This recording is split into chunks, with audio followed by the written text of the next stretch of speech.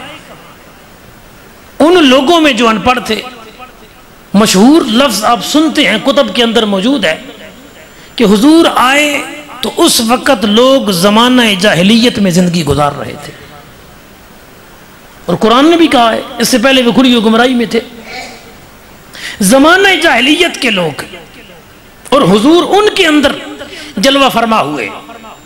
میرے آقا کریم صلی اللہ علیہ وسلم نے پھر دین کے احکامات بتانے کے لیے بندے نہیں منگوائے کہ شام سے بندے لے آؤ میں دین انہیں پڑھاؤں گا، عراق سے لے آؤ، یمن سے لے آؤ.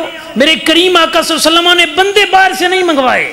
وہی لوگ جو جاہلیت کے زمانے میں زندگی گزار رہے تھے، جو کھلی ہوئی گمراہیاں میں تھے، میرے کریم آقا صلی اللہ علیہ وآلہ وسلم نے انہی لوگوں کے اندر رب کے قرآن کی یوں تلاوت کی، ان کو طہارت کے یوں معاملات سے گزارا، تزکیہ ان کا یوں فرمایا، حکمت کی انہیں یوں تعلیم دی کہ وہ لوگ جو اپنے دور کے جاہل ترین سمجھے جاتے تھے، مصطفیٰ کی کتاب و حکمت کے نور نے انہیں وقت کا امام بنا دیا. حضور اس لیے آئے ہیں کہ دنیا سے جہالت ختم ہو، جہالت ختم ہو. حضور اس لیے آئے ہیں کہ دنیا میں تعلیم عام ہو. حضور اس لیے آئے ہیں کہ دنیا کے اندر علم و حکمت عام ہو. اب جب بھی کوئی حضور کے میلاد کا ذکر کرے، حضور نبی پاک صلی اللہ علیہ وسلم کے فضائل بیان کرے، نبی اکرم صلی اللہ علیہ وآلہ وسلم کی سیرت کے خصائص بیان کرے، اسے یہ مد نظر رکھنا چاہیے کہ میلاد کا ذکر ہو یا سیرت مصطفیٰ کا ذکر ہو، علوم مصطفیٰ کا ذکر ہو یا خصوصیات مصطفیٰ کا ذکر ہو، حضور کی جس عظمت کو بھی بیان کرے امت کے سامنے اس انداز میں رکھے کہ امت جہالت سے نکلتی جائے، مصطفیٰ کے علم سے فیضیاب ہوتی ہے. اگر یہ مقصد پیش نظر نہیں ہے نا، پھر آپ میلاد کے نتائج نہیں پا سکیں گے. پھر محافل کی حد تک تو، نعرے کی حد تک تو، لنگر شریف کی حد تک تو معاملہ ہو جائے گا، لیکن مقاصد جو آپ کا ٹارگٹ ہے وہ آپ اچیو نہیں کر سکیں گے، اس تک نہیں پہنچ سکیں گے جب تک یہ پیش نظر نہ ہو کہ مصطفیٰ کریم کے میلاد نے دنیا کا نظام بدلا ہے. حضور کی ولادت نے کائنات عالم کے نظام پہ اثر ڈالا ہے. مصطفیٰ کی ولادت تو مکے میں ہوتی ہے لیکن اثرات شام تک پہنچتے ہیں. جی اثرات حضور کی ولادت کے ایران تک پہنچتے ہیں، لیکن چونکہ وہ موضوع نہیں ہے نبی پاک صلی اللہ علیہ وسلم کا میلاد، ہم اس طرف نہیں جائیں گے. لیکن اثرات باہر کیف حضور کے آنے کے پوری کائنات کے اندر اس وقت روح زمین پر اس انداز میں پڑے کہ نور آسمانوں تک پھیلا، یہاں تک کہ سب سے زیادہ حضور کی آمد پر جن کو نقصان پہنچا ہے نا، سب سے زیادہ وہ شیاطین تھے. یہ آسمانوں کے قریب جاتے تھے. حضور آئے تو حضور کی وجہ سے ان کا آسمانوں کے قریب جانا بند کر دیا گیا. حضور کی آمد سے شیاطین کو نقصان پہنچا. اس کے بعد روح زمین پر انسانوں میں موجود لوگوں میں حضور کی آمد سے سب سے زیادہ اس وقت جو نقصان پہنچا ہے وہ یہودیت کو پہنچا ہے اور نصرانیت کو. یہی دو بڑے گروہ موجود تھے. مدینہ پاک میں کثرت تھی، یہودیوں کی سپر پاور تھا اس وقت ایران، وہاں عیسائی اکثر رہتے تھے، کرسچن نصارہ رہتے تھے. مکہ شریف کے اندر مشرکین رہتے تھے. ان پر اثر تھوڑا بعد میں پڑا ہے. جب حضور نے مکے سے ہجرت کی، مدینہ گئے، اس کے بعد مکے میں زیادہ اسلام پھیلا ہے. پہلے 13 سال اعلان نبوت کے بعد مکے میں زیادہ اسلام نہیں پھیلا. باہر کے لوگ بالخصوص مدینہ کے سب سے زیادہ لوگ کلمہ پڑھنے والے تھے ابتدائی سالوں کے اندر، اور وہی حضور کو دعوت دے کے پھر مدینہ پاک کی طرف لے گئے. تو حضور کے آنے سے کفر کو نقصان پہنچا ہے، یہودیت کو نصرانیت کو اور مشرکین کو نقصان پہنچا ہے، شیاطین کو نقصان پہنچا ہے، اور جو لوگ اس وقت جہالت کی زندگی گزار رہے تھے وہ مصطفیٰ کریم صلی اللہ علیہ وسلم کے ساتھ وابستہ ہو گئے، ان کو صرف فائدہ نہیں پہنچا، مصطفیٰ نے انہیں نفع آور یوں بنا دیا ہے کہ اب قیامت تک جس نے بھی فائدہ لینا ہے یا اصحاب مصطفیٰ کا محتاج ہے یا آل مصطفیٰ کا محتاج ہے، نہیں تو دین سے کوئی فیض یاب نہیں ہو سکتا۔ اور یہ سارے لوگ وہی ہیں جو مصطفیٰ کریم کے ارد گرد تھے۔ تو اس سے یہ مسئلہ واضح ہو رہا ہے کہ اگر ہم میلاد مصطفیٰ سے فیض یاب ہونا چاہتے ہیں، حضور کے ذکر سے حقیقی معنوں میں فوائد حاصل کرنا چاہتے ہیں، تو پھر ہمیں طرز اور طریق وہ اپنانا پڑے گا جو ابو بکر و عمر، عثمان و علی، طلحہ و زبیر، سعد، معاذ حضور کے غلاموں نے اپنایا تھا، کیونکہ حضور کے ذکر کو سمجھنے کا سب سے سوڑا انداز وہی ہے جو مصطفیٰ کریم کے آل و اصحاب نے عطا کیا، سب سے بہترین انداز وہی ہے۔ اس سے پھر ہمیں اس کی فیض اور اس کے برکتیں جو ہیں وہ صحیح معنوں میں حاصل ہوں گی۔ یہ تمہید عرض کر دی، اب تسلسل کے ساتھ اس پہ دلائل سماعت فرمائیے۔ نبی اکرم صلی اللہ علیہ وآلہ وسلم کے میلاد کا پہلا تقاضا، حضور کے ذکر میلاد کا کہہ لیں تو زیادہ بہتر ہے لفظ، حضور کے ذکر میلاد کا پہلا تقاضا یہ ہے مصطفیٰ کے میلاد کا جب بھی ذکر کیا جائے تو ادب والے انداز میں کیا جائے، یہ تقاضا ہے اس کا۔ آپ شرط بھی اسے کہہ سکتے ہیں کہ یہ شرط ہے، ان کا ذکر جب بھی کرنا ہے ادب کے ساتھ کرنا ہے، احترام کے ساتھ کرنا ہے۔ حضور کا ذکر کوئی ساری رات کرتا رہے، سارا دن کرتا رہے اور ادب سے خالی ہو، ذکر تو کر لے گا، فیض نہیں ملے گا۔ فیض اسے ہی ملے گا جو اعلیٰ ظرف ہوتے ہیں، ہمیشہ جھک کے ملتے ہیں، سراہی سرنگوں ہو کر بھرا کرتی ہے پیمانہ۔ اگر کچھ چاہتے ہو تو پھر ادب کے ساتھ ان کا ذکر کرو، جنہوں نے بھی پایا ہے ادب کے ذریعے پایا۔ اور دین کا خلاصہ محدثین نے کیا بیان کیا؟ فرمایا دین سارے کا سارا ادب ہے۔ اب اس پہ ایک حدیث بخاری میں ہے، امام بخاری نے اس کو نقل کیا، مسلم میں ہے، مشکات میں ہے، نبی اکرم صلی اللہ علیہ وسلم ایک قبیلے کے درمیان صلح کروانے کے لیے تشریف لے گئے، مدینہ طیبہ کی بات ہے یہ۔ اتنے میں نماز کا وقت ہو گیا، حضرت بلال رضی اللہ تعالی عنہ آپ نے اور صحابہ کبار نے مشورہ کیا کہ شاید نبی کریم صلی اللہ علیہ وسلم کچھ دیر بعد تشریف لے آئیں تو نماز پڑھ لیتے ہیں۔ تو حضرت ابوبکر صدیق رضی اللہ تعالی عنہ آپ پہ متفق ہوئے سارے کہ آپ نماز پڑھائیں گے۔ جناب ابوبکر صدیق رضی اللہ تعالیٰ عنہ مصلی امامت پہ آ گئے، نماز شروع ہو گئی، نبی اکرم صلی اللہ علیہ وسلم دوران نماز جلوہ فرما ہو گئے۔ اب اصول اور ترتیب کیا ہے؟ اگر امام صاحب یہاں کھڑے جماعت کروا رہے ہیں تو پہلی صف میں جگہ خالی چھوڑ دی جائے اور دوسری میں ساری کھڑے ہو جائیں، پھر دوسری میں جگہ خالی اور تیسری میں، یہ ترتیب یہ ہے سنت کہ پہلی صف مکمل کی جائے، پھر دوسری مکمل کی جائے، پھر تیسری مکمل کی جائے۔ تو اگر ہمارے لیے سنت یہ ہے کہ جنہوں نے سنتے سیکھی ہی مصطفیٰ سے ہیں وہ کتنے عمل کرنے والے ہوں گے؟ مطلب صف منظم انداز میں بنی ہوئی تھی۔ اور مسلم کے لفظ ہیں، حضور نے فرمایا میری امت کو پتہ چل جائے نا کہ پہلی صف میں کھڑا ہونے اور تکبیر اولیٰ کے ساتھ نماز پڑھنے میں اجر کتنا ہے، تو پھر اتنے بندے اکٹھے ہو جائیں کہ ہر نماز پہ قرآن اندازی کرنی پڑے کہ پہلی صف میں کھڑا کس نے ہونا ہے، کیونکہ اب انہیں خبر ہی نہیں ہے کہ پہلی صف اور تکبیر اولیٰ کا درجہ کتنا بلند ہے۔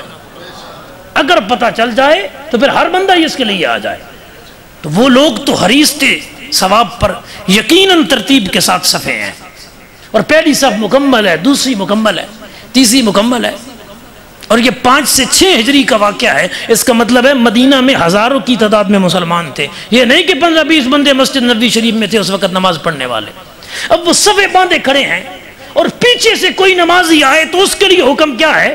اگر جماعت ہو رہی ہے تو وہ آخری صف کو چیرے، پھر اگلی کو، پھر اگلی کو، اور پہلی میں پہنچے، یا جہاں جگہ ہے وہیں کھڑا ہو جائے، یعنی آخری صف میں ہی جہاں جگہ ہوگی وہیں کھڑا ہوگا۔ اب چونکہ نبی اکرم صلی اللہ علیہ وسلم خود شارع ہیں، شریعت عطا کرنے والے ہیں، مصطفیٰ کریم جو ہی جلوہ فرما ہوئے حضور آخری صف میں جلوہ فرما ہو گئے، حضور کھڑے ہو گئے۔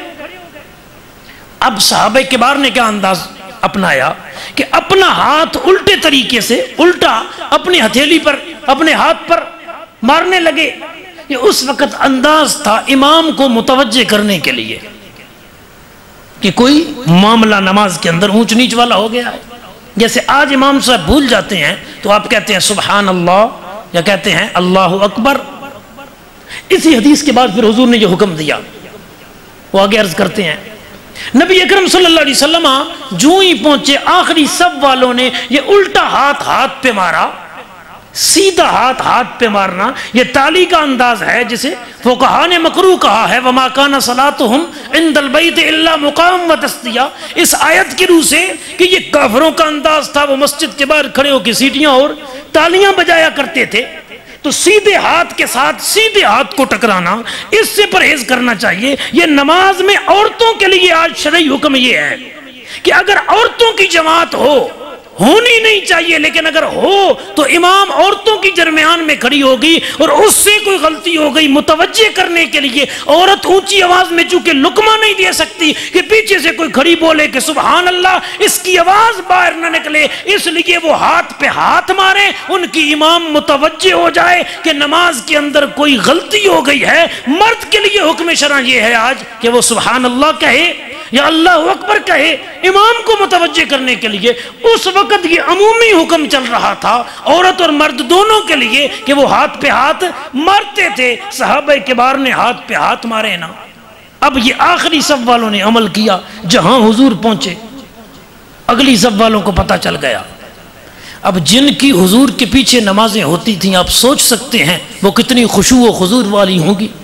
لیکن نہیں حضور چونکہ آج نہیں جلوہ فرما تھے جو ہی وہ ہتھیلی ان کی ہتھیلی پہ لگی تو سب کا خیال کہیں اور نہیں گیا صرف ذات مصطفیٰ کی طرف گیا کہ لگتا ہے آج نماز میں حضور آ گئے ہیں ورنہ ایسا منظر نہیں ہوتا تھا.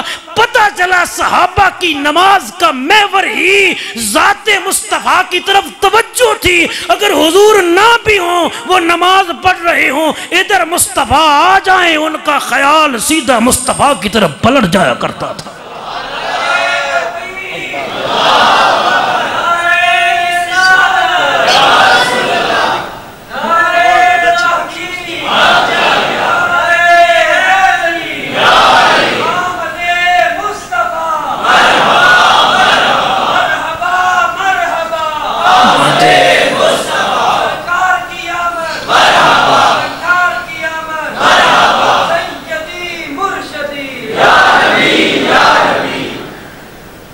اگلی صف والوں نے یہی عمل کیا اور پھر وہ راستہ بناتے گئے.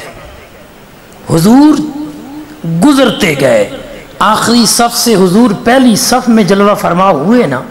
حضرت ابوبکر صدیق رضی اللہ تعالیٰ عنہ کا معمول تھا بخاری ہی میں موجود ہے دیگر کتب حدیث میں کہ آپ بڑی توجہ انہماک کے ساتھ نماز پڑھاتے تھے.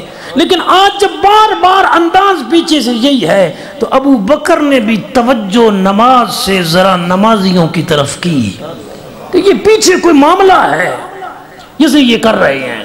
اتنے میں مدینے کی تاجدار پہلی صف میں جہاں عموماً ہمارے ہاں مکبر تکبیر پڑھنے والا کھڑا ہوتا ہے حضور وہاں پہ جلوہ فرما ہوئے نا.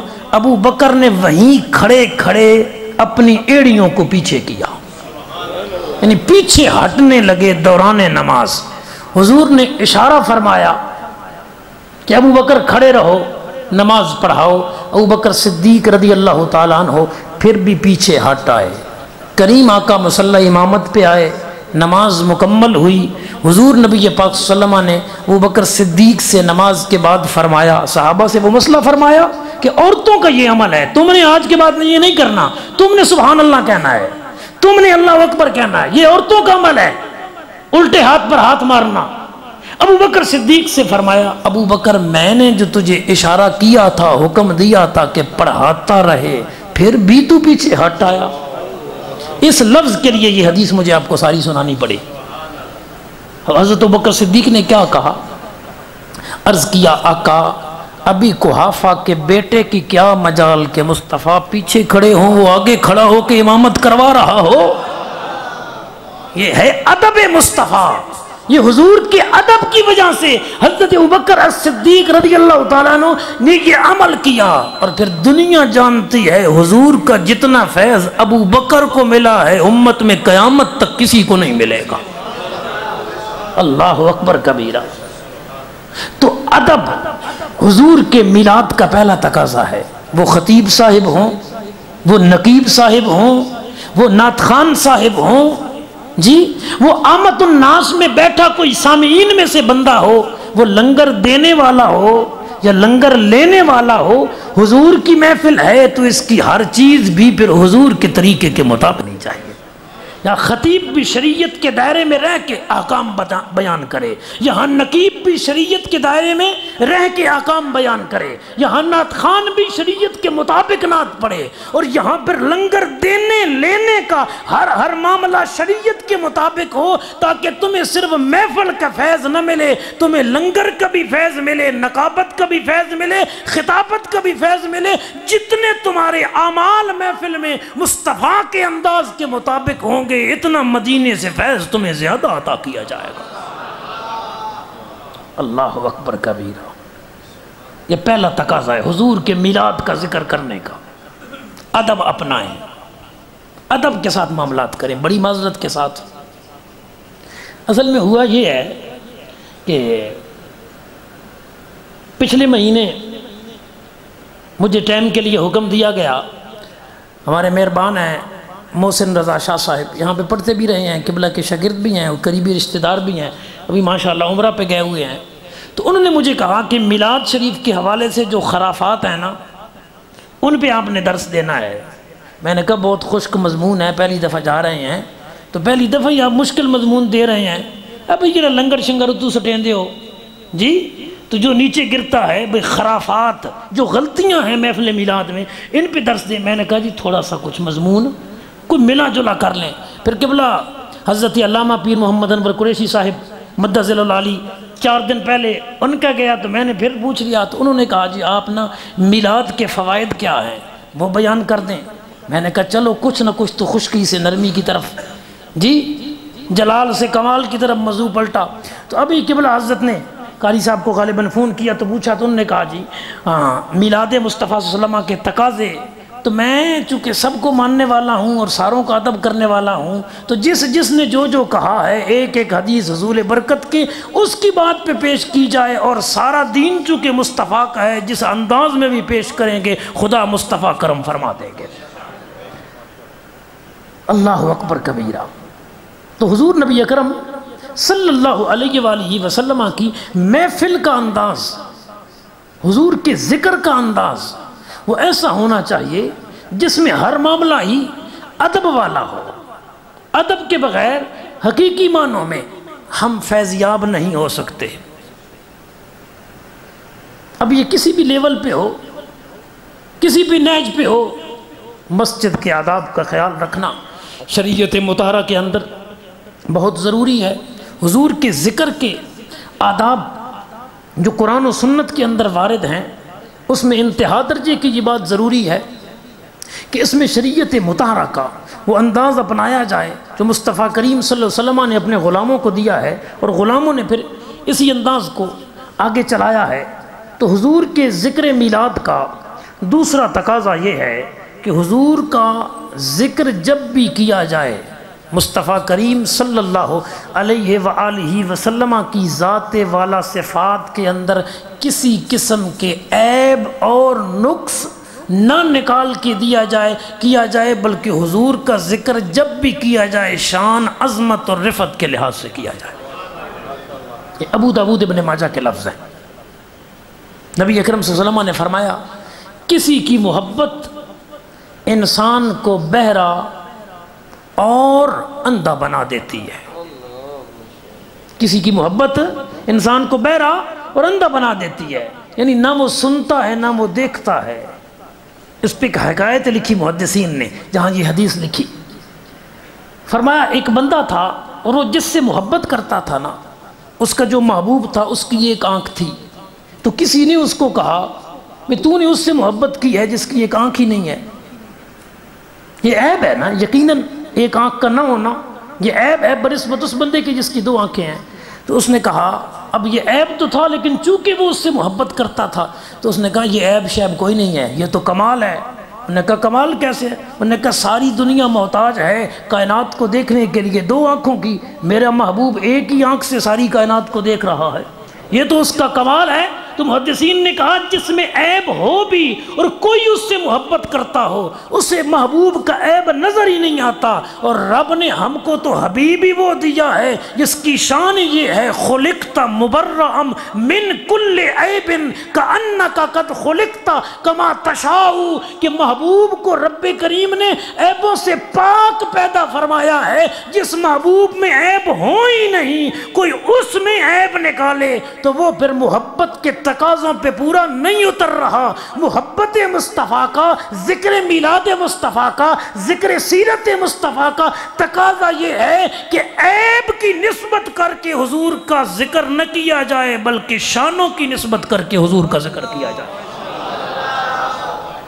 اس سے بہت سارے مسئلے حل ہو سکتے ہیں معاشرے کے، اگر ہر بندہ یہی انداز اپنا لے کہ ہم نے حضور کا ذکر جب بھی کرنا ہے عظمتوں کے ساتھ کرنا ہے، رفعتوں کے ساتھ کرنا ہے، شان کے ساتھ کرنا ہے۔ بخاری میں ہے ایک دن مشرکین مکہ نے میٹنگ بلائی اور انہوں نے کہا بات یہ ہے ہم مسلمانوں کے نبی کو کہتے ہیں محمد صلی اللہ علیہ وسلم، اور پھر کہتے ہیں ان کی ذات کے اندر یہ عیب ہے، یہ عیب ہے، فلاں ہے، فلاں ہے، اور ہم عربی لوگ ہیں ہم تو جانتے ہیں۔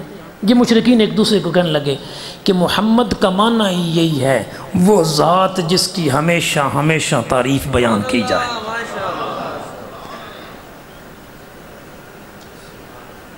اور کمال یہ ہے میرے نبی کے نام کا کہ لفظ محمد وہ ذات جس کی ہمیشہ ہمیشہ تعریف کی جائے، پہلا حرف ہٹا دو، میم ہٹا دو تو باقی کیا رہ جائے گا؟ حمد۔ محمد میم ہٹ گیا اب ہا سے شروع ہو گیا، حمد۔ محمد کا معنی وہ جس کی ہمیشہ تعریف کی جائے، اور حمد کا کیا معنی؟ تعریف کرنا، پہلی ہا ہٹا دی جائے، پھر کیا رہ گیا؟ مد، میم دال، مد۔ مد کا معنی ہوتا ہے لمبا کرنا، بلندی کی طرف لے جانا، یعنی مصطفیٰ کی ذات وہ ہے جن کی شانیں بلندی کی طرف جاتی ہیں جی۔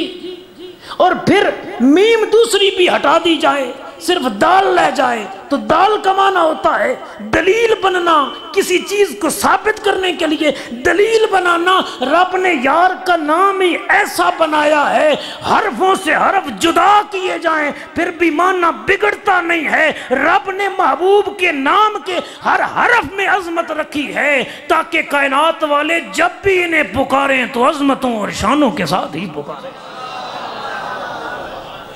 اللہ محمد صلی اللہ علیہ وسلم وہ ذات جس کی ہمیشہ ہمیشہ تعریف کی جائے۔ اب مشرکین کہنے لگے ادھر تو ہم ان کو کہتے ہیں محمد اور ادھر پھر عیب نکالتے ہیں، ایسا کرو یا آج کے بعد انہیں محمد کہنا چھوڑ دو یا عیب نکالنا چھوڑ دو۔ کہ جو محمد ہوتا ہے اس میں عیب نہیں ہوتے، اور جس میں عیب ہوتے ہیں وہ محمد۔ قاضی ایاز مالکی نے لکھا ہے حضرت عمر رضی اللہ عنہ کی بارگاہ میں ایک بندہ لایا گیا، اس کا نام تھا محمد، اور لوگ چونکہ عرب لوگ آج بھی نام رکھتے ہیں محمد، احمد، وہ عام نام رکھتے ہیں۔ حضرت عمر کی بارگاہ میں لایا گیا، لوگوں نے شکایت کی کہ محلے والوں کو تنگ کرتا ہے، تکلیف دیتا ہے، لوگ اس کی وجہ سے تنگ ہیں۔ نعت خوانوں کے لیے بالخصوص، طلباء کے لیے بالخصوص یہ پیغام ہے، ممبر پہ بیٹھنے والوں کے لیے بالخصوص یہ پیغام ہے کہ لوگوں نے ہم کو فالو کرنا ہوتا ہے، ہم کو دیکھ کے لوگوں نے اپنی زندگی کا راہ متعین کرنا ہوتا ہے۔ حضرت عمر نے اس جوان کو بلایا، ایک روایت میں ہے کہ آپ نے اس کے والد کو بلایا اور کہا اپنے بیٹے کا نام بدل دو یا اسے کہو کہ اپنا کام بدل دو۔ لوگ کہتے ہیں کہ محمد ہمیں تنگ کر رہا ہے، اس کا نام میرے نبی کے نام والا ہے اور لوگوں کو اس سے تکلیف ہے، یا اپنا کردار بدل کے اچھا کر دے، اگر نہیں کر سکتا تو پھر یہ نام بدل دے کہ اس کی وجہ سے میرے آقا کا نام لے کے کوئی یہ نہ کہے کہ محمد ہمیں تنگ کرتا ہے۔ فرما میرے آقا کے نام رکھنے والے کے کردار کے اندر بھی انداز ہونا چاہیے تو مصطفیٰ کی سیرت کا ہی انداز ہونا چاہیے۔ تو ہم اگر محفل کروانے والے ہیں، ہم اگر نعت پڑھنے والے ہیں، ہم اگر قرات کرنے والے ہیں، ہم اگر لنگر دینے والے ہیں، تو پھر ہمارا انداز بھی ایسا ہونا چاہیے جو مصطفیٰ کی بارگاہ میں قابل قبول ہو. جی تو مشرکین نے کہا آج کے بعد یا یہ نام چھوڑ دو، یعنی محمد نہ پکارو ان کو، نہیں تو پھر عیب نہ نکالو، کیونکہ جو محمد ہوتا ہے اس میں عیب نہیں ہوتے، جس میں عیب ہوتے ہیں وہ محمد نہیں ہوتا. ماننے کے اعتبار سے وہ بات کر رہے تھے اور بالکل صحیح کر رہے تھے. اب فیصلہ یہ ہوا، انہوں نے کہا بھئی عیب نکالنا تو چھوڑنا کوئی نہیں، ہم نے گلے تو ہم نے چھوڑنے کوئی نہیں، حرف بدل دیتے ہیں. اب وہ جہاں بیٹھتے ہیں نا، وہ کہتے ہیں مسلمانوں کا مذمم، اس کا معنی تو جس کی مذمت کی جائے، جس کے عیب نکالے جائیں. وہ جہاں بیٹھتے وہ کہتے مسلمانوں کا مذمم ایسا ہے، مسلمانوں کا مذمم ایسا ہے. نبیوں کے تاجدار نے صحابہ کے مجمع میں فرمایا دیکھو میرے غلاموں، رب نے مجھے کافروں کی نکتہ چینی سے کیسے بچا لیا ہے. وہ بیٹھ کے مذمم کو برا کہہ رہے ہیں، مجھے رب نے مذمم تو نہیں بنایا، مجھے تو رب نے محمد بنایا ہے. اس بات پہ کافر بھی متفق تھے کہ جو محمد ہے اس میں عیب. اب کوئی ساری رات سیرت بھی بیان کرے، کتابیں بھی لکھے، مدرسے بھی چلائے، ذکر بھی حضور کا کرے اور اس انداز میں کرے کہ وہاں یہ نہیں پتا تھا، وہاں یہ نہیں پتا تھا، نعوذ باللہ وہاں یہ کمی تھی، وہاں یہ کمی تھی، تو وہ شان نہیں بیان کر رہا، وہ دراصل عیب جویاں کر رہا ہے. اور شریعت محمدیہ کا تقاضا کیا ہے؟ مصطفیٰ کی ذات میں نکتہ چینیاں نہیں کرنی، حضور کی ذات کا جب بھی ذکر کرنا ہے عظمت، شان اور رفعت کے لحاظ سے کرنا ہے. یہی قرآنی انداز ہے، یہی حدیث مبارکہ کا انداز ہے. تیسرا تقاضا، میں چاہ رہا ہوں کہ زیادہ باتیں تھوڑے وقت میں کی جائیں ورنہ اس ایک ایک کی تفصیل پر سینکڑوں حدیثیں جو ہیں وہ پیش کی جا سکتی ہیں. تیسرا تقاضا حضور کے ذکر کا، حضور کی محفل کا، حضور کے میلاد کا، وہ یہ ہے کہ مصطفیٰ کریم صلی اللہ علیہ وسلم کا ذکر مبارک کثرت کے ساتھ کیا جائے، زیادہ کیا جائے. یعنی ایک محفل میلاد میں آپ آئے نا، اس کے بعد پھر یہ نہیں کہ پھر اگلے سال محفل ہوگی یا اگلے مہینے ہوگی، بلکہ حضور کے ذکر کا تقاضا یہ ہے، چونکہ ہم محبت کی وجہ سے حضور کا ذکر کر رہے ہیں، لہٰذا اس ذکر سے ہمیں اتنا فیض ملنا چاہیے کہ ہماری زندگی میں حضور کا ذکر کثرت کے ساتھ پھیل جائے، زیادتی ہو جائے. اس پہ کنز الاموال کی حدیث ہے، فرمایا من احب شیئا فاکثر ذکرہ او کما قال. فرما جس سے بندے کو محبت ہوتی ہے نا، بندہ اکثر ذکر اسی کا کرتا ہے. کاروباری دو بندے بیٹھے ہوں گے نا، بھلے فوتگی پہ چلے جائیں، وہ بات کاروبار کی شروع کریں گے. دو کھلاڑی بیٹھے ہوں گے نا، بھلے وہ شادی میں آئے ہوئے ہوں، وہ بات کھیل کے ہی کریں گے. جس کو جس سے محبت نا، وہ اسی کام کی اور اسی کی بات. چار بندے بیٹھے ہیں، کوئی بات چھیڑ رہے ہیں، ایک بندے کو کسی سے محبت ہے، وہ وہاں بیٹھا ہے، وہ ادھر ادھر سے کھینچ تان کے بات اپنے محبوب کی طرف لے جائے گا. تو آج سے اپنی زندگی کا یہ انداز بنائیں کہ آپ رکشے پہ بیٹھے ہوں، آپ گاڑی میں سفر کر رہے ہوں، دکان پہ سودا بیچ رہے ہوں، یا سبزی منڈی میں سبزی خریدنے کے لیے جا رہے ہوں، یا آپ دفتر میں بیٹھ کے فیلیں الٹ پلٹ رہے ہوں، یا آپ کسی ادارے میں ملازمت کر رہے ہو، دنیا کسی کی بھی بات کر رہی ہو، کوئی بھی بات چلا رہے ہو، تم درمیان میں جب شامل ہو، ادھر ادھر سے بات نکال کے سیدھا مدینے لے جانا اور کہنا میرے مصطفیٰ کی یہ بھی شان ہے، یہ بھی شان ہے، یہ بھی شان ہے. اور یہ یہاں سے آپ نے لے کے جانا ہے، یہ محفل سے آپ نے لے کے جانا ہے، یہ باہر سے نہیں سودا ملے گا. یہاں سے آپ کا ذہن ایسا بن کے جانا چاہیے کہ حضور کا ذکر ربیع الاول میں صرف نہیں کرنا، حضور کا ذکر صرف ربیع الثانی میں نہیں کرنا، حضور کا ذکر صرف مہینے کے بعد نہیں کرنا، حضور کا ذکر صرف ہفتے میں نہیں کرنا، حضور کا ذکر صرف جمعے کو نہیں کرنا، بلکہ من احب شیئا فاکثر ذکرہ کے تحت کہ جس سے محبت اس کا ذکر کثرت کے ساتھ. تو تمہاری اور میری زندگی میں مصطفیٰ کا ذکر یوں جاری رہنا چاہیے کہ اٹھتے بیٹھتے چلتے پھرتے ہماری زبانوں پہ بھی ذکر مصطفیٰ ہو، ہمارے کردار سے بھی مصطفیٰ کی سیرت کی جھلک نظر آنی چاہیے. اللہ اکبر.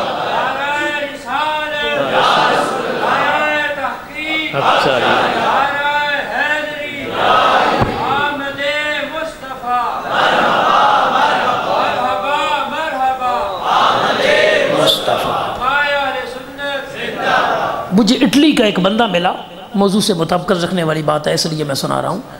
اٹلی کا مجھے ایک بندہ ملا، اس نے کہا جی ہمارے ہاں اٹلی میں نا ایک مسلمان رہتا ہے، پاکستانی ہے، اور وہ جو مسلمان ہے نا اٹلی میں رہتا ہے، تو اس کو اٹلی کی ہر مارکیٹ میں لوگ جانتے ہیں، کاروباری بندہ ہے، اور جب وہ جاتا ہے نا تو اٹلی والے عیسائی لوگ ہیں وہاں، میجورٹی کثرت عیسائیوں کی ہے، نصارہ کی، وہ اس کے ادب کے لیے کھڑے ہو جاتے ہیں، بڑے احترام کرتے ہیں اس کا۔ تو میں نے اس بندے سے پوچھا بھئی کیا وجہ ہے؟ اس نے کہا جی وہ 20 سال سے رہ رہا ہے، ایک تو وہ جب بھی لباس پہنتا ہے تو چٹا پہنتا ہے سفید، اور کہتا ہے یہ میرے مصطفیٰ کریم کی سنت ہے۔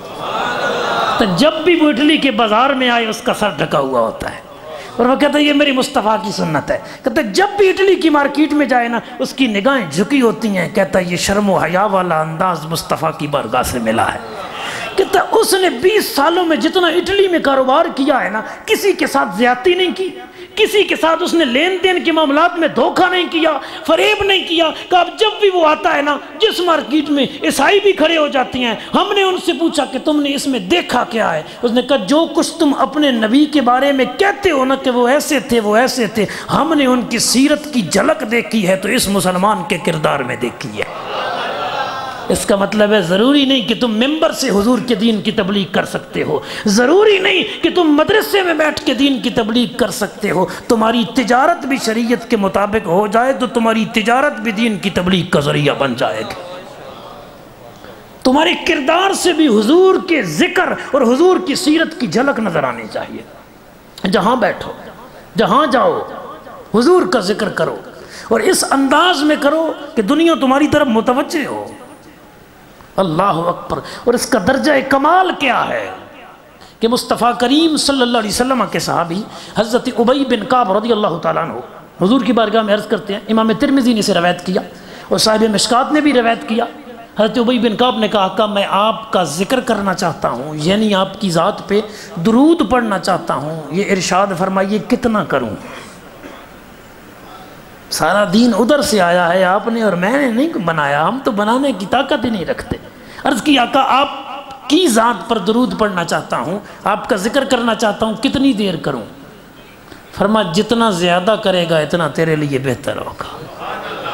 کیونکہ جانتے تھے نا کہ امت بڑی آنی ہے، کوئی کہے گا بھئی جمعے کی چھٹی ہے جمعرات کی محفل رکھ لیتے ہیں، کوئی کہے گا بھئی اتوار کی چھٹی ہے ہفتے کی رکھ لیتے ہیں، کوئی کہے گا سارا سال تو نہیں کر سکتا ربیع الاول میں رکھ لیتا ہوں، کوئی کہے گا مہینہ رکھ لیتا ہوں۔ مصطفیٰ نے انداز کسی حد میں رکھ کے نہیں دیا، اپنے ذکر کا انداز دیا ہے تو یہ دیا ہے کہ امتی زیادتی ذکر کی تم کرتے جانا، عطا خدا اور مصطفیٰ زیادہ کرتے جائیں گے۔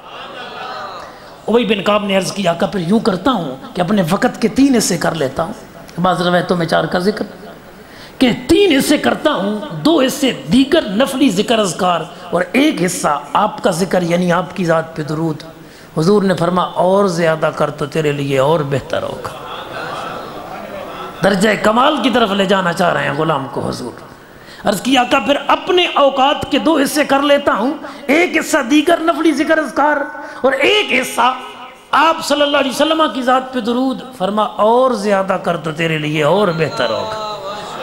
آقا پھر یوں کرتا ہوں جتنا وقت میرے پاس نفلی ذکر اذکار کا ہے نا وہ سارا تیرے ذکر میں گزار دوں گا۔ مصطفیٰ نے بتا دیا میرے ذکر کو مہینے ہفتے اور دن کی قید میں نہ لانا، میرا ذکر ہی رب نے اتنی عظمت والا بنایا ہے، جب بھی کرو گے خدا کی رحمتوں کے حقدار بنا دیے جاؤ گے۔ اب حضور نے اللہ اکبر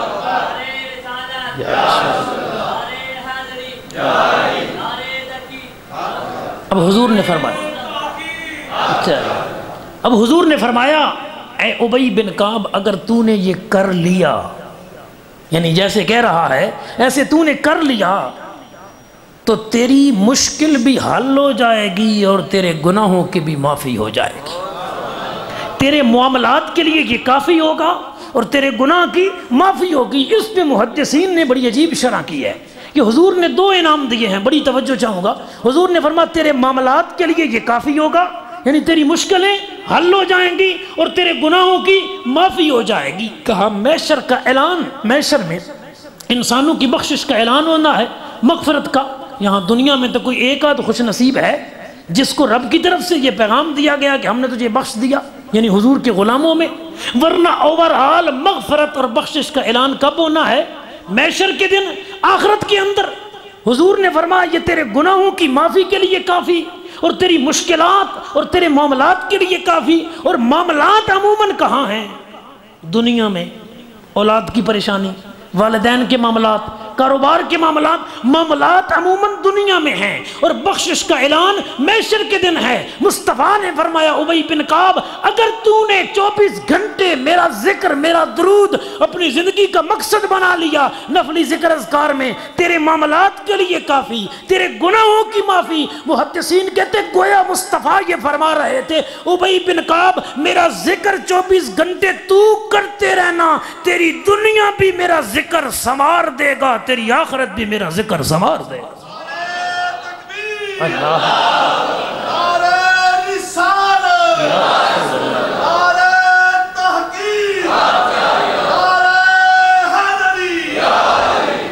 اللہ اکبر. 3 چیزیں ہو گئیں جی. نبی پاک صلی اللہ علیہ وسلم کے ذکر کے تقاضے، ان میں سے 3 چیزیں ہو گئیں. یہ تیسری چیز تھی کثرت کے ساتھ حضور کا ذکر کرنا ہے. آئیں چوتھی چیز کی طرف چلتے ہیں. چلو 5 کے نام کے 5 نکات پورے کر دیتے ہیں. چوتھی چیز نبی اکرم صلی اللہ علیہ وآلہ وسلم کے ذکر کے آداب میں سے یہ ہے، حضور کے محبت کے تقاضوں میں سے یہ ہے کہ صرف حضور سے ہی پیار نہ کیا جائے، مصطفیٰ کی ہر نسبت سے بھی پیار کیا جائے، ہر نسبت سے بھی پیار کیا جائے. جامع ترمذی سے حدیث پڑھ رہا ہوں، ترمذی سے. عبداللہ بن مسعود رضی اللہ تعالیٰ عنہ حضور کے وہ صحابی ہیں، کریم آقا نے فرمایا، بخاری کے یہ لفظ ہیں کہ جس نے قرآن سیکھنا ہو وہ عبداللہ بن مسعود سے سیکھے. 4 بندوں کا نام لیا، ان میں سے ایک بندہ یہ ہے عبداللہ بن مسعود. اب اتنا بڑا بندہ جس کو حضور فرما رہے ہیں کہ اس سے قرآن سیکھو، وہ اپنا واقعہ خود بیان کرتے ہیں کہ میرا کام کیا تھا. کہتے ہیں حضور جب کہیں تشریف لے جاتے نا، میں ساتھ جاتا، اور میں حضور کا امامہ شریف جب آقا اتارتے وہ بھی پکڑ کے رکھتا، اور حضور جہاں نالین جوڑے مبارک اتارتے وہ بھی پکڑ کے رکھتا. صاحب نالین ان کا لقب ہے، حضور کے نالین پاس رکھنے والے، حضور کے جوڑے اٹھانے والے. کہتے ساری زندگی میری یہ ڈیوٹی تھی کہ حضور کے جوڑے بھی اٹھاتا، حضور کا امامہ بھی اٹھاتا. اور آگے منظر کیا بیان کرتے ہیں عبداللہ بن مسعود، ترمذی میں ہے، کہتے ہیں میں نے کبھی بھی حضور کے جوڑوں کو، نالین کو اٹھا کے ہاتھ میں، کاغذ میں، کپڑے میں لپیٹ کے ہاتھ میں پکڑ کے نہیں چلا، یا حضور کے نالین کو سر پہ رکھ کے چلتا تھا یا سینے پہ رکھ کے چلتا تھا. اللہ اکبر کبیرہ. محدثین نے کہا یہی وجہ ہے عبداللہ بن مسعود بڑا عالم بنا ہے کہ اس نے سینے پہ مصطفیٰ کے نالین رکھے ہیں، اس نے سر پہ مصطفیٰ کے نالین رکھے ہیں. جنہیں اصلی مل گئے نا انہوں نے سینے پہ رکھ لیے. جو آپ اور میری طرح 14 صدیوں بعد آئے وہ سینے پہ تو نہ رکھ سکے کیونکہ اصلی نہیں تھی. انہوں نے اس کی شبیہ نالین کا نقش اپنے ماتھے اور شبیہ سینے پہ لگا لیا تاکہ یار کی محبت کی نسبت بھی تازہ ہو جائے، صحابہ والے طریقے کا انداز بھی تازہ ہو جائے. کسی نے گھر پہ لگا دیا ہے، کسی نے بیج یہاں لگا لیا ہے نالین شریف والا. اتنا بڑا فتویٰ لگانے سے بھی گریز کرنا چاہیے کہ عبداللہ بن مسعود پورے نالین اٹھا کے سینے پہ لگا کے چلا کرتے تھے. اللہ، یہ نسبت سے محبت ہے کہ چونکہ نالین مصطفیٰ کریم کے ہیں نا، اس لیے اب سینے پہ رکھتے تھے حضرت عبداللہ، اس لیے سر پہ رکھتے تھے. تو مصطفیٰ کریم کی محبت کا تقاضا یہ ہے، حضور کے ذکر کا تقاضا یہ ہے، حضور نبی پاک صلی اللہ علیہ وسلم کی غلامی کا تقاضا یہ ہے کہ ان کی ہر نسبت سے محبت کی جائے. میرے کریم آقا نے فرمایا، مسند احمد بن حنبل میں ہے، ترمذی میں ہے، مشکات میں ہے، کریم آقا صلی اللہ علیہ وسلم نے فرمایا رب سے محبت کرو کہ وہ تمہیں نعمتیں عطا کرتا ہے. اللہ پاک سے محبت کرو کہ وہ تمہیں نعمتیں عطا کرتا ہے. اگلا جملہ رب کی عزت کی قسم سینے کو ٹھنڈک پہنچاتا ہے. یہ سینے میں دھڑکنے والا دل ہو. مصطفیٰ کریم نے فرمایا اللہ پاک سے محبت کرو کہ وہ تمہیں نعمتیں دیتا ہے. میں مصطفیٰ سے محبت کرو کہ میں خدا کا بھی محبوب ہوں. فرمایا میں رب کا بھی محبوب ہوں، لہذا مجھ سے محبت کرو۔ اور آقا نے فرمایا پھر میری آل سے محبت کرو کہ میں ان سے محبت کرتا ہوں۔ حضور نے فرمایا میری آل سے محبت کرو کہ میں ان سے محبت کرتا ہوں۔ تو آل سے محبت بھی مصطفیٰ کی وجہ سے ہے، اصحاب سے بھی محبت مصطفیٰ کی وجہ سے ہے، کیونکہ نسبت مصطفیٰ کی ہیں۔ ان چیزوں کا تعلق ذات مصطفیٰ کریم صلی اللہ علیہ وسلم کے ساتھ ہے۔ مسند احمد بن حنبل میں ہے، حضرت عبداللہ بن مسعود رضی اللہ عنہ فرماتے ہیں، سند بھی صحیح ہے اس حدیث کی بالکل، آپ فرماتے ہیں اللہ نے مخلوق کے دلوں کی طرف نظر کی اور مخلوق کے دلوں میں جو سب سے افضل دل، سب سے اعلیٰ دل رب کو پسند آیا، رب نے وہ دل چن لیا اور اپنے مصطفیٰ کو عطا کر دیا، مصطفیٰ کریم کا دل بنا دیا۔ پھر اللہ نے مخلوق کے دلوں کی طرف نظر کی تو رب کریم کو جو دل سب سے زیادہ پسند آئے نا اور ستھرے لگے، رب نے وہ دل چن کے مصطفیٰ کے اصحاب کو عطا کر دیے۔ ان کے اصحاب بھی طہارت والے، ان کی آل بھی طہارت والی، اور ہمارے لیے لازم اور ضروری ہے کہ ان کی تمام آل کا بھی ادب کریں، ان کے تمام اصحاب کا بھی ادب کریں، کیونکہ ہم حضور کی نسبت کی وجہ سے کر رہے ہیں، اور مصطفیٰ کی نسبت تو ہو جائے تو پھر غار ثور کا پتھر بھی قیامت تک عظمتوں والا بنا دیا جاتا۔ مسند احمد بن حنبل میں ہے، اور امام سمہودی نے اسے نقل کیا ہے اپنی کتاب کے اندر، جو تاریخ مدینہ پر آپ نے لکھی ہے، امام سمہودی نے وفاء الوفا، مدینہ شریف جا کے اسپیشلی میں نے یہ کتاب لی مکتبہ انس ابن مالک سے، اور اس میں سے یہ حدیث نکالی مسند احمد بن حنبل میں اور وفاء الوفا میں۔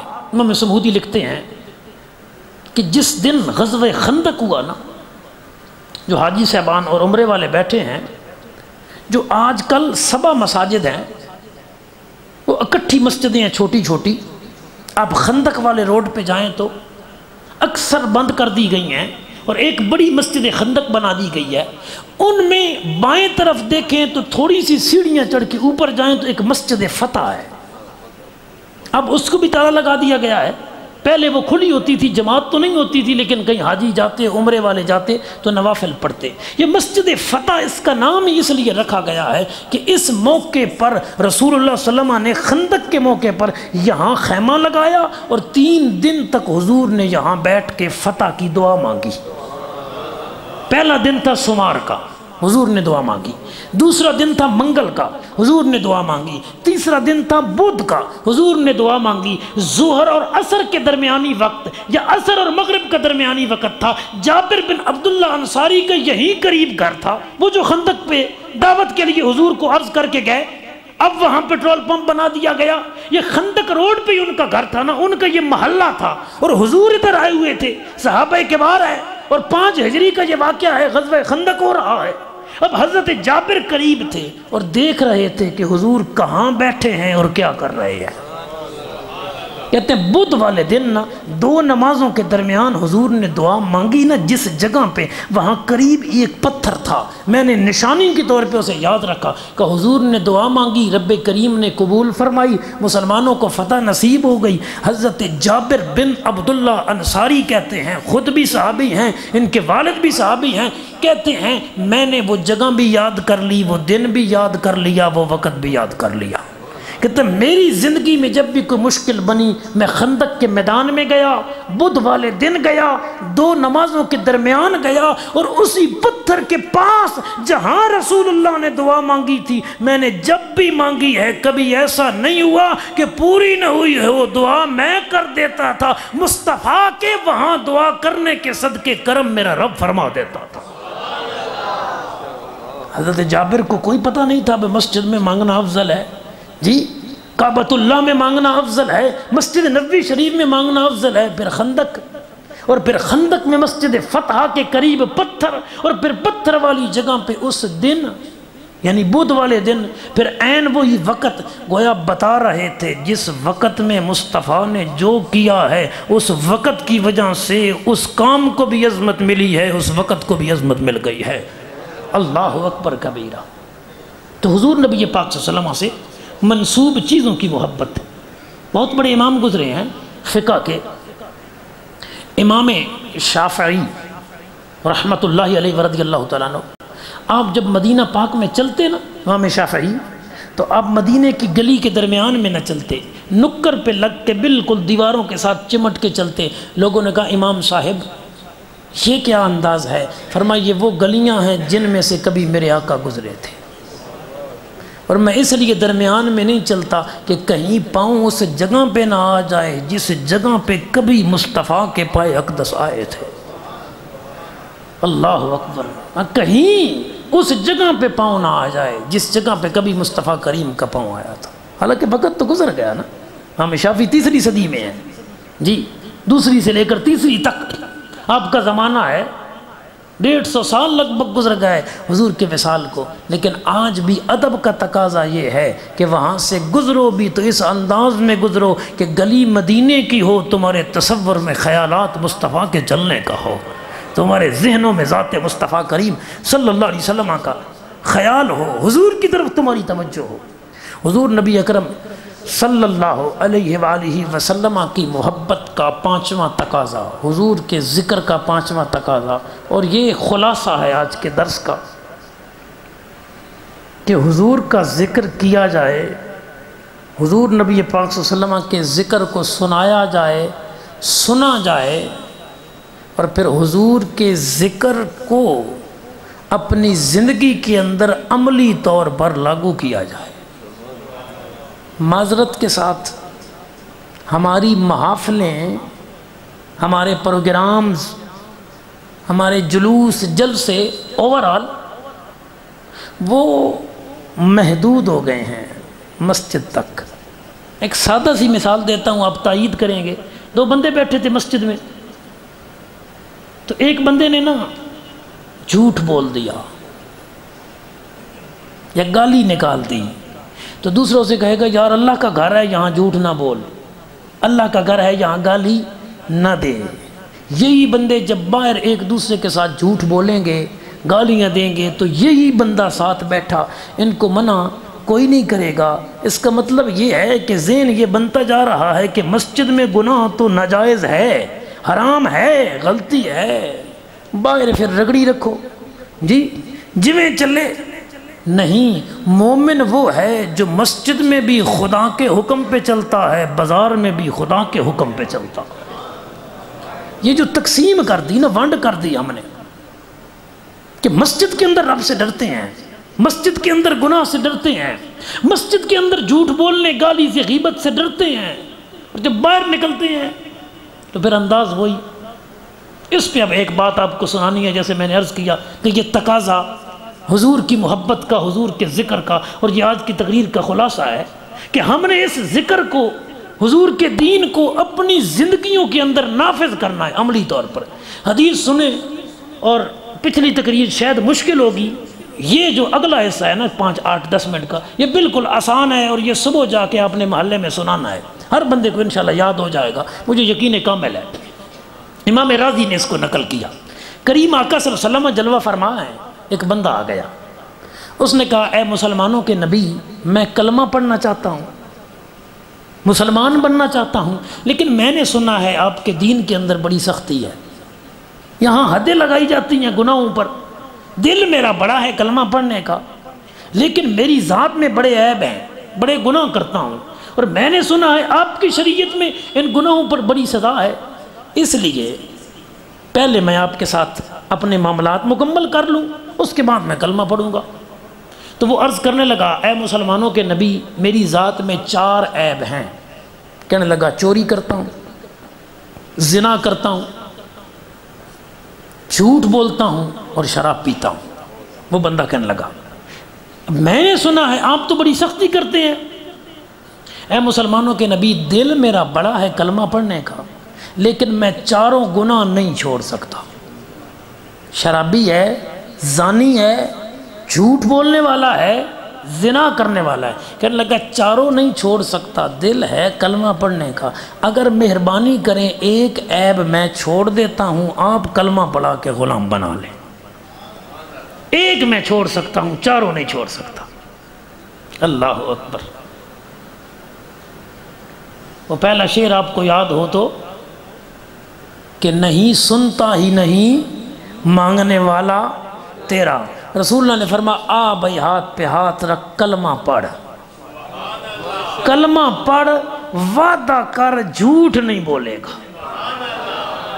اس نے ایک کہا تھا نا کہ آقا چاروں نہیں چھوڑ سکتا، میں ایک چھوڑ سکتا ہوں۔ حضور نے فرمایا کلمہ پڑھ، بیعت کر، میری بیعت اسلام کر، وعدہ کر جھوٹ نہیں بولے گا۔ وہ خوشی خوشی نیڑا ہوا، کلمہ پڑھا، حضور کا غلام بن گیا۔ محفل آپ نے سن لیے، اب نتیجے کی طرف جا رہے ہیں، اور یہ نتیجہ صبح آپ کے اور میرے کردار میں نظر آنا چاہیے، پرسوں آنے والی زندگی میں۔ وہ چلا نا، بڑی توجہ کا طالب ہوں، وہ چلا اور بازار گیا، دوست یاروں کے ساتھ بیٹھا۔ اب ظاہر ہے جس کی ساری زندگی گناہوں میں گزری تھی، پھر یار مولوی تو کوئی نہیں ہوں گے نا، جی علامے تو کوئی نہیں ہوں گے نا، محدث تو کوئی نہیں ہوں گے نا، جیسا بندہ تھا یار بھی ویسے ہوں گے۔ سب سے پہلے آ گئے چور، چوروں والی پلٹون۔ انہوں نے کہا چل بھائی چلتے ہیں۔ یہ جب گئے نا ایک مکان کے پاس پہنچے تو انہوں نے کہا چلو بھائی دیوار پھلانگو۔ اس نے کہا ٹھہرو یار ذرا سوچنے دو، کل تک تو میں چور تھا لیکن آج محمد عربی کا کلمہ پڑھ کے آیا صلی اللہ علیہ وسلم۔ کل تک تو چور تھا، جیسے تم کہتے تھے ویسے کر لیتا تھا، اب ذرا سوچنے دو، اگر میں چوری کر لوں صبح حضور پوچھیں گے کہ چوری تو نہیں کی تھی، اور میں وعدہ کر کے آیا ہوں کہ جھوٹ نہیں بولوں گا، میں کہوں کہ چوری نہیں کی تھی، یہ ہوگا جھوٹ۔ وعدہ مصطفیٰ سے کیا ہے، زبان کٹ تو سکتی ہے، اس سے اب قیامت تک جھوٹ نہیں نکل سکتا۔ اللہ یا رسول اللہ، یہ نتیجہ ہے صاحب۔ نہ بھائی نہ، آج یہ تجدید عہد کر کے جاؤ، میں ہاتھ نہیں کھڑے کرواتا، یہ نہیں کہتا کہ قسمیں اٹھاؤ، لیکن یہ ضرور کہوں گا جس نے دوپہر کو کلمہ پڑھا وہ رات کو جا کے جھوٹ چھوڑ دیتا ہے کہ یار کا کلمہ پڑھ لیا ہے، ہمارے بال چٹے ہو گئے ابھی جھوٹ نہیں چھوڑا، ہماری زندگیوں کے 70 سال گزر گئے ابھی جھوٹ نہیں چھوڑا، ہم نے کتنی محفل میلاد کی، ہم نے کتنی مرتبہ لنگر پکائے کھائے، کتنی مرتبہ مسجد میں آئے، اور ابھی تک جھوٹ نہیں چھوڑا، تو پھر کب چھوڑیں گے؟ اس نے کہا اگر جھوٹ بولوں تو یہ مجھ سے نہیں ہو سکے گا کہ میں حضور کی بارگاہ میں جھوٹ بولوں، اور اگر یہاں چوری کروں اور صبح کہوں کہ آقا چوری کی ہے، تو پھر میں نے سنا ہے وہ تو چور پہ حد لگاتے ہیں، السارقۃ فاقطعوا ایدیہما، چور کے تو ہاتھ کاٹے جاتے ہیں ان کی شریعت میں، تو پھر صبح وہ ہاتھ کاٹ دیں گے کیونکہ چوری جو کی ہے میں نے، اور بتا بھی دوں گا کہ آقا کی ہے۔ تو اب حد لگ گئی،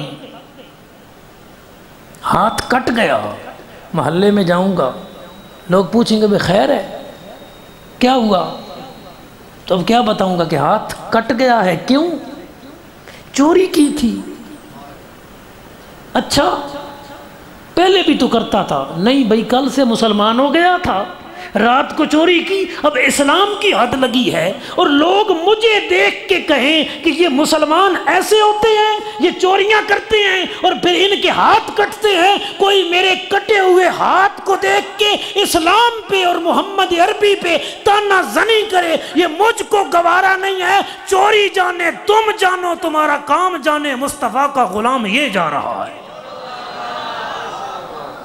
اس نے کہا میری وجہ سے کوئی اسلام کو تانا دے، مصطفیٰ کریم کو تانا دے، یہ مجھ سے نہیں ہوگا۔ بیلیاں آنکھیں انج نہ کاری یار، 20 سال دی یاری، ساری زندگی چوریاں کٹھیاں کیتیاں، 20 سال سے تعلق تھا، اب چھوڑ کے جا رہا ہے، کس کے لیے؟ جس کا صبح کلمہ پڑھا ہے، ایک دن ہی پورا نہیں ہوا، اس کے لیے ہمیں چھوڑ کے جا رہا ہے۔ جو آپ کہتے ہیں جی برادری استاد جی ان کے کریے، جی حضرت جی خاندانی رشتے ہیں، خونی رشتے ہیں، بڑے بد مذہب ہے یا بد عقیدہ ہے، لیکن کیا کریں، رشتوں کا لین دین ہے۔ 20 سال کی یاری کو وہ چوری کرنے والا بندہ حضور کا غلام کیسے رد کر رہا ہے؟ اس نے کہا تم کہہ رہے ہو 20 سال کی یاری ساری زندگی کی یاری بھی ہو تو مصطفیٰ کی غلامی کے صدقے میں ٹھوکر مار دیتا ہوں، تمہاری یاری دنیا تک ہے، مصطفیٰ کی یاری کا فیض جنت میں بھی نصیب ہوتا رہے گا۔ اللہ یا رسول اللہ،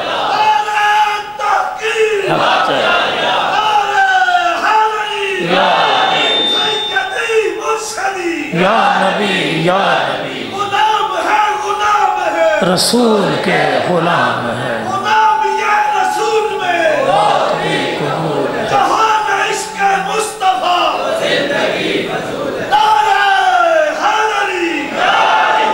لوگوں نے اسے بڑا بہلایا پھسلایا، بھائی نہ کر، نہ ہمیں چھوڑ۔ اس نے کہا نہیں بھائی، جب رسول اللہ کا دامن پکڑ لیا ہے تو پھر کائنات کو چھوڑ سکتا ہوں، مصطفیٰ کو تو نہیں چھوڑ سکتا۔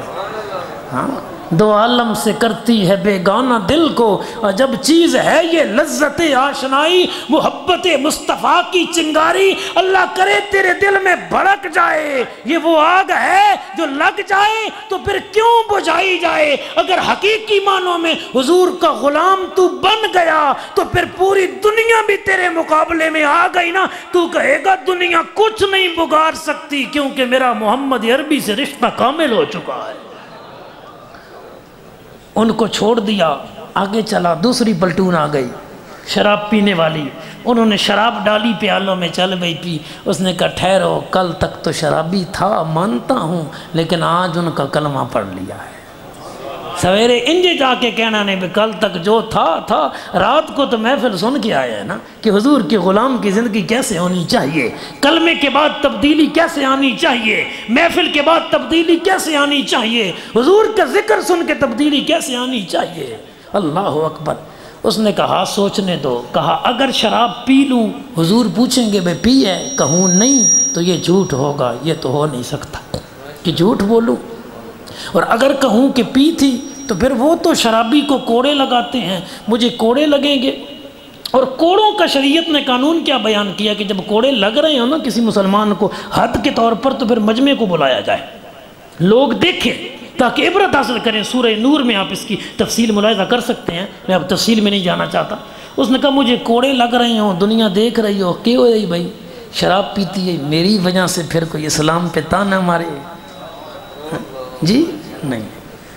اس نے کہا یہ لو، جی بندے کہندے ہیں استاد جی میں 10 سال تو سگریٹ پہ پینا جی، افیم پہ پینا جی، پاؤڈر پہ پینا شراب، میں تو نہیں چھوڑ سکتا، بڑی پکی عادت ہے۔ میں کہا ادھی تو 20 سال تو عادت آئی، تو سچے دل نال توبہ کرتے صحیح، عادت چھڑاون دا انداز میرا رب اپنی رحمت نال آپے عطا کر دے سی۔ ایک گل ہے صرف بھائی، استاد جی کیویں چھوڑ سکی ہے، چھوڑی نہیں پیا جی اللہ۔ اس نے کہا نا بھائی شراب نہیں پیوں گا۔ انہوں نے کہا دیکھ لے طبیعت خراب ہو جائے گی، تیرا تو کھانا ہی اسی سے ہضم ہوتا تھا، 20 سال کا کئی سال کا عادی شرابی ہے۔ اس نے کہا نہیں اب نہیں پی سکتا، کیونکہ یہ میرے نبی کی شریعت میں حرام ہے، میرے رسول کی شریعت میں حرام ہے، نہیں پیوں گا۔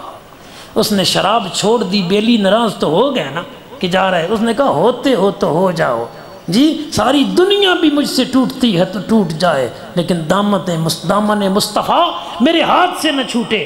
آ گیا گرامی قدر حضرات، تیسری پلٹون آ گئی زنا کاروں کی۔ انہوں نے کہا چلو زنا کرتے ہیں۔ اس نے کہا ٹھہرو تھوڑی دیر سوچنے دو، کل تک تو زانی تھا میں مانتا ہوں، لیکن آج ان کا کلمہ بھی تو پڑھ لیا ہے، اور کلمے سے پہلے بھی زنا کروں اور کلمہ پڑھ کے بھی زنا کروں، پھر کلمے کا مجھے فائدہ کیا پہنچا؟ کہا یہی تو کلمے کا فائدہ ہے کہ کوئی آئے محفل میں زانی ہو، شرابی ہو، چور ہو، اور دل سے محفل سن کے جائے مصطفیٰ کی، پھر پچھلی زندگی تبدیل ہو جاتی ہے، اگلی زندگی نیکیوں والی بنا دی جاتی ہے۔ اس نے کہا نہیں بھائی۔ انہوں نے بڑی منتیں کی۔ اس نے کہا اگر کر لوں صبح حضور پوچھیں گے، میں کہوں بھئی نہیں زنا کیا تو یہ جھوٹ ہوگا، یہ مجھ سے نہیں ہو سکتا، اگر کہوں کہ زنا کیا ہے تو حضور حد لاگو کریں گے، غیر شادی شدہ زانی ہو تو اس کی سزا یہ ہے کہ مرد عورت دونوں کو 100 کوڑے مارے جائیں، الزانیۃ والزانی فاجلدوا کل واحد منہما 100 جلدہ۔ اور اگر شادی شدہ زانی ہو تو پھر بخاری کی حدیث ہے اس کو سنگسار کیا جائے گا پتھر مار کے، یہ اس کی توبہ ہے دنیا میں، کفارہ ہے اس کے گناہ کا دنیا کے اندر، اور اسے معافی دے دی جائے گی۔ اس نے کہا اگر جھوٹ بولوں یہ مجھ سے نہیں ہو سکے گا، اگر سچ بولوں تو وہ زنا کی حد لاگو کریں گے اور مجھے کوڑے مروائیں گے، یہ مجھ سے نہیں ہو سکتا کہ میری وجہ سے اسلام کی بدنامی ہو۔ اب وہ واپس آ گیا، ان کو بھی چھوڑ کے، رات جیسے تیسے گزری۔ راضی فرماتے ہیں صبح آیا بارگاہ مصطفیٰ کریم میں، چونکہ اس نے کل ہی کلمہ پڑھا تھا نا، ابھی اتنا زیادہ دین تو نہیں پتا، ایسے احکام دینیاں تو نہیں سیکھی، صحابہ کبار کا مجمع بیٹھا ہے، وہ آیا، اس نے آتے ہی نعرہ لگایا جس کا مفہوم یہ ہے، اس نے کہا واہ مدینے دے تاجدارا، او تیری شان تو صدقے جاواں، ایک گناہ تو میں نے کے بچایا نے، او دے صدقے اللہ میں نے سارے تو پاک کر دیتا۔ یا کہ وہ جو آپ نے جھوٹ چھڑایا تھا اس جھوٹ نے میرے بقیہ گناہوں سے بھی مجھے پاک کر دیا ہے، یعنی بقیہ گناہ بھی میں نے چھوڑ دیے ہیں اس جھوٹ کے چھوڑنے کی وجہ سے۔ اس لیے گرامی قدر سامعین، اپنی زندگیوں کے اندر دین کے احکامات کو عملی طور پہ نافذ کریں۔ حضور اس لیے آئے کہ قرآن امت کو دیا جائے، حضور اس لیے آئے کہ امت کو طہارت دی جائے، حضور اس لیے آئے کہ امت کو کتاب و حکمت کی تعلیم دی جائے۔ کیا ہم حضور کے مشن پہ چل رہے ہیں؟ اگر چل رہے ہیں تو سبحان اللہ، اور اگر نہیں چل رہے، کہیں کمی ہے، کوتاہی ہے، تو ابھی وقت ہے اپنی زندگی کے اندر عملی طور پر حضور کے دین کو نافذ کریں۔ بڑی خوشی ہوئی یہاں یہ سلسلہ دیکھ کے اور سن کے کہ ماہانہ لیول پر یہ تربیتی نشست کا انعقاد کیا جاتا ہے۔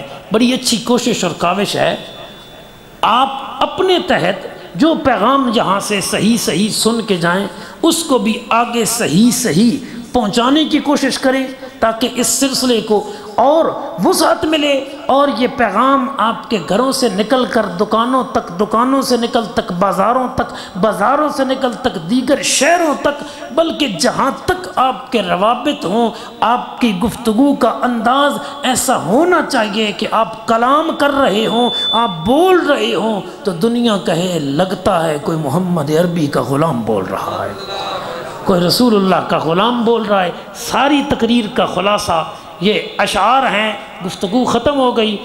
پڑھنے کو اگر کچھ نہیں ملتا تو چہروں پہ لکھے درد کے عنوان پڑھا کر، کہ کسی غریب کو پاس بیٹھاؤ اور اس کی کچھ دیر کے لیے سنو، تمہیں بہت کچھ پڑھنا آ جائے گا۔